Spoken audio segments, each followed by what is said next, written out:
사랑하는 형제자매 여러분, 반갑습니다. 삶과 신앙의 깊이를 더하는 지혜의 샘가에 오신 것을 환영합니다. 오늘 우리는 사도 바울이 갈라디아 교회에 보낸 편지 속에서 시대를 초월하여 우리 모두의 마음을 울리는 깊은 진리를 함께 나누고자 합니다. 본격적인 말씀 묵상에 앞서 잠시 여러분의 마음을 모아주시면 감사하겠습니다. 만약 오늘 이 말씀이 누군가의 지친 영혼의 단비가 되고 어두운 길에 등불이 될 수 있다고 믿으신다면 이 영상을 공유하여 선한 것을 심는 일에 동참해 주십시오.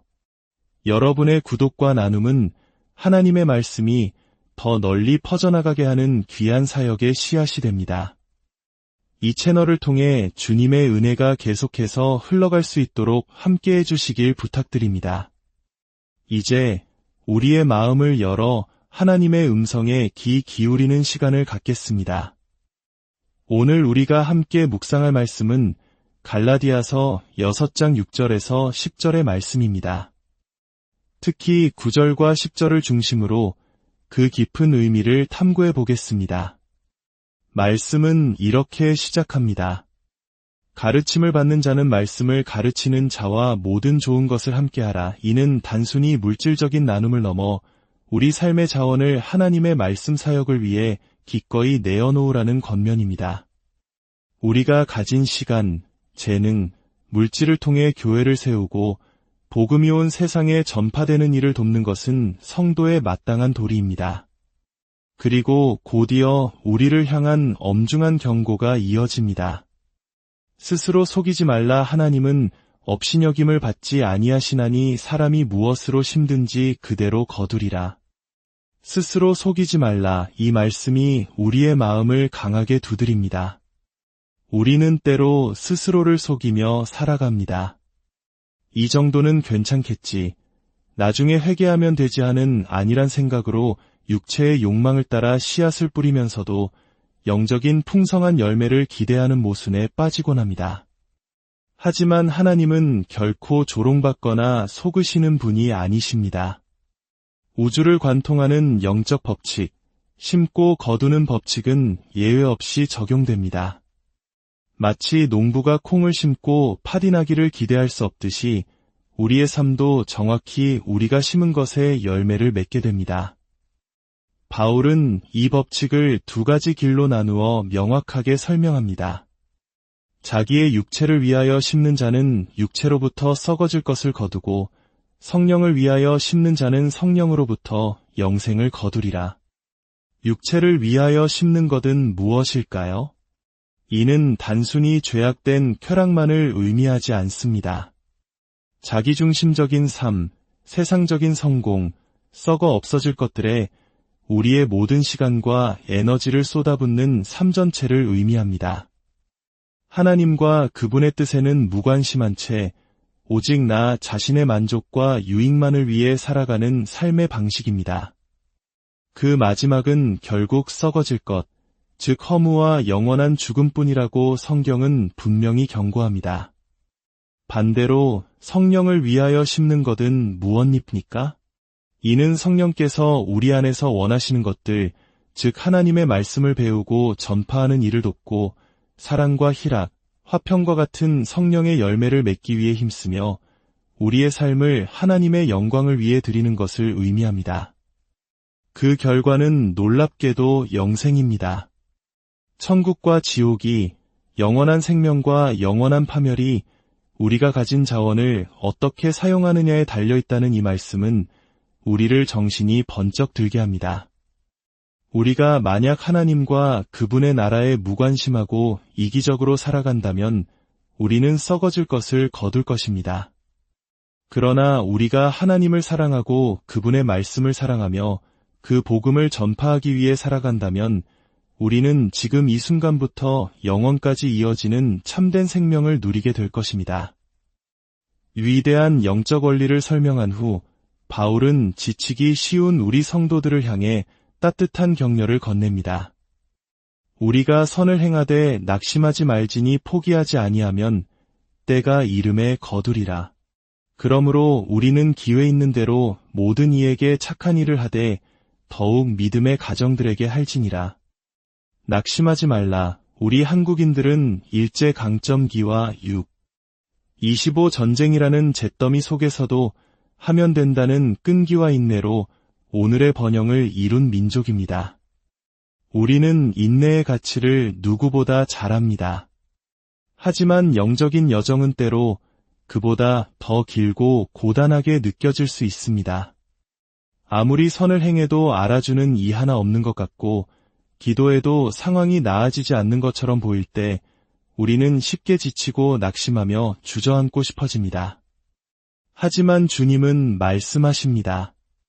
포기하지만 않는다면 때가 이름에 반드시 거둘 것이라고. 농부가 씨를 뿌리고 즉시 열매를 거둘 수 없듯이 우리의 선한 행실과 믿음의 씨앗도 하나님의 시간표 안에서 가장 아름답고 풍성한 열매로 맺히게 될 것입니다. 그러니 우리는 기회가 주어지는 대로 모든 사람에게 선을 행해야 합니다. 특별히 고난과 어려움 속에 있는 믿음의 형제자매들을 돌보는 일에 더욱 힘써야 합니다. 예수님께서 누가 내 이웃입니까? 라고 묻는 율법사에게 선한 사마리아인의 비유를 말씀해 주셨던 것을 기억하십니까? 우리의 이웃은 도움이 필요한 바로 그 사람입니다. 우리의 선행은 믿는 자와 믿지 않는 자를 가리지 않고 모든 사람을 향해야 합니다. 이것이 바로 성령을 위하여 심는 삶의 구체적인 모습입니다. 자, 여기서 어떤 이들은 아주 중요하고 민감한 질문을 던질 수 있습니다. 선을 행하고 포기하지 않아야 영생을 거둔다면 결국 우리의 구원이 행위에 달려 있다는 말입니까? 만약 포기하지 않는다면이라는 조건이 붙는다면 오직 믿음으로 구원받는다는 진리와 모순되는 것이 아닙니까? 이것은 신학적으로 매우 중요한 지점입니다. 그리고 바울의 가르침은 결코 행위 구원을 말하는 것이 아닙니다. 결론부터 말씀드리면 영생을 얻기 위해 끝까지 인내해야 한다는 가르침은 오직 믿음으로 의롭다 함을 얻는다는 복음의 핵심과 조금도 충돌하지 않습니다. 오히려 이 둘은 동전의 양면처럼 연결되어 있습니다. 성경의 여러 구절들이 이 진리를 뒷받침합니다. 예수님께서는 끝까지 견디는 자는 구원을 얻으리라 라고 말씀하셨습니다. 사도 바울은 고린도 교회에 너희가 만일 내가 전한 그 말을 굳게 지키고 헛되이 믿지 아니하였으면 그로 말미암아 구원을 받으리라 라고 말하며 굳게 복음을 붙드는 것의 중요성을 강조했습니다. 또한 골로새서 한 장에서는 우리가 믿음에 거하고 터 위에 굳게 서서 너희들은 바 복음의 소망에서 흔들리지 아니하면 거룩하고 흠없는 자로 하나님 앞에 서게 될 것이라고 말합니다. 이 모든 만약이라는 조건들은 우리의 구원이 얼마나 불안정한 것인지를 말하는 것이 아닙니다. 오히려 우리의 믿음이 참된 믿음인지 아닌지를 증명하는 시금석이 바로 인내와 열매라는 것을 보여줍니다. 예수님의 씨 뿌리는 비유를 생각해 보십시오. 길가나 돌밭, 가시떨기에도 씨앗이 떨어져 싹이 텄지만 결국 열매를 맺지 못하고 죽어버렸습니다. 처음에는 믿는 것처럼 보였지만 환난이나 유혹이 닥치자 곧 믿음을 저버린 것입니다. 이것이 바로 헛된 믿음, 가짜 믿음입니다. 오직 좋은 땅에 떨어진 씨앗만이 인내로서 결실하여 30배, 60배, 100배의 열매를 맺었습니다. 참된 믿음은 반드시 인내하며 선한 열매를 맺는 생명력을 가지고 있다는 뜻입니다. 제가 사역 중에 만났던 한 선교사님의 안타까운 이야기가 생각납니다. 그는 수년간 해외에서 정말 효과적으로 사역하는 것처럼 보였습니다. 그러나 어느 순간 그는 낙심했고 믿음을 포기했습니다. 아내를 버리고 세상의 쾌락에 빠져들었습니다. 그가 믿음을 버렸을 때 그는 주님을 떠났고 아내를 떠났으며 회개하지 않는 한 영원한 생명도 떠나게 된 것입니다. 그렇다면 우리는 어떻게 끝까지 인내하며 믿음을 지킬 수 있을까요? 우리의 연약한 의지만으로는 불가능합니다. 바로 여기에 복음의 놀라운 비밀이 있습니다. 우리의 인내는 우리 자신의 힘에서 나오는 것이 아니라 우리를 택하시고 부르신 하나님의 신실하심에 근거하기 때문입니다. 로마서 8장 30절은 이렇게 선포합니다. 미리 정하신 그들을 또한 부르시고 부르신 그들을 또한 의롭다 하시고 의롭다 하신 그들을 또한 영화롭게 하셨느니라. 보십시오. 하나님께서 의롭다고 칭하신 사람과 마지막 날에 영화롭게 되는 사람 사이에 단 한 명의 탈락자도 없습니다. 하나님께서 시작하신 구원의 역사는 그분께서 반드시 완성하십니다. 만약 누군가 끝까지 믿음을 지키지 못하고 탈락한다면 그는 처음부터 참된 믿음으로 의롭다 함을 얻은 사람이 아니었던 것입니다. 고린도전서 1장 8절은 우리에게 놀라운 확신을 줍니다. 주께서 너희를 우리 주 예수 그리스도의 날에 책망할 것이 없는 자로 끝까지 견고하게 하시리라. 우리를 끝까지 붙드시는 분은 바로 주님이십니다. 그 신실하신 하나님께서 우리 안에 착한 일을 시작하셨고 그리스도 예수의 날까지 온전히 이루실 것입니다. 그러므로 갈라디아서에 포기하지 않으면 거두리라는 말씀은 우리를 두렵게 하는 협박이 아니라 우리를 깨우는 사랑의 권면입니다. 너희 안에 있는 믿음이 진짜라면 성령을 따라 행하며 선한 열매를 맺는 삶을 살게 될 것이다.